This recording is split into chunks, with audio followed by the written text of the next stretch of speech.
Flemming, tak fordi Badminton Talk må besøge dig. Hvem er du? Jamen, først og fremmest så er mit navn Flemming Quack. Jeg har spillet badminton i rigtig mange år. Nogle af årene har været på et rigtig højt plan. Jeg er så stoppet sidenhen, men nu bruger jeg en masse tid med badminton bare på en anden måde, og der har jeg blandt andet startet Basic Feather sammen med Morten Frosk, som er vores lille danske badminton-brand. Basic Feather kører så noget community badminton eller social badminton her på Frederiksberg. Hvad handler det om? Jamen, det her BF Badminton, som vi kalder det, det er netop, hvor vi prøver at skabe et lille community, hvor vi kommer alle sammen, dem der har lyst, og spiller noget social badminton. Så du kommer ikke nødvendigvis for at blive en bedre badmintonspiller. Du kommer for at møde en masse nye mennesker, få rørt dig, få spillet den sport, vi alle elsker. Og det er egentlig hele tanken med det. Det er, at vi mødes og spiller badminton og hygger os og har det sjovt. Du siger dig og Basic Feather. Ja, det er noget, vi står for fuldstændig. Og ja, så vi kan man sige, vi kører arrangementet, hvor vi leger hallen. Vi står for, i dag har vi for eksempel lavet noget træning. Andre gange spiller vi en lille smule mere. Og det er ligesom tanken med det. Og forhåbentlig så synes folk, at det er sjovt. Og i hvert fald kan vi se, at folk kommer igen, så det er i hvert fald et rigtig godt tegn. Og hvad er det dybere formål? Er det en måde at få folk ind i sporten, fastholde folk i sporten, eller hvad tænker du der?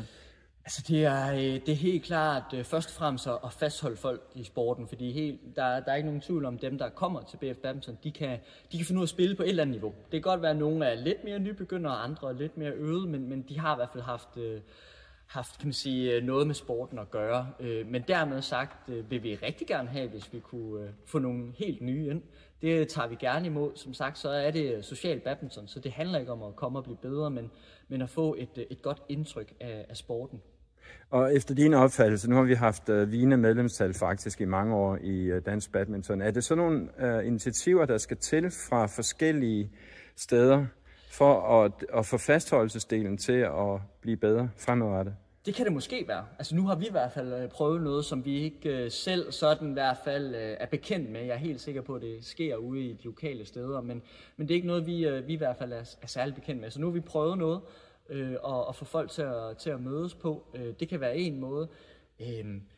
Der kan også godt, for mig, nu har jeg været på noget højt plan, der er helt klart en eller anden diskussion og en balancegang mellem, hvor tidligt skal man begynde at være eliteudøver, så at sige, eller hvor sent kan man bare drikke faktisk kondi og pomfritter efter træning.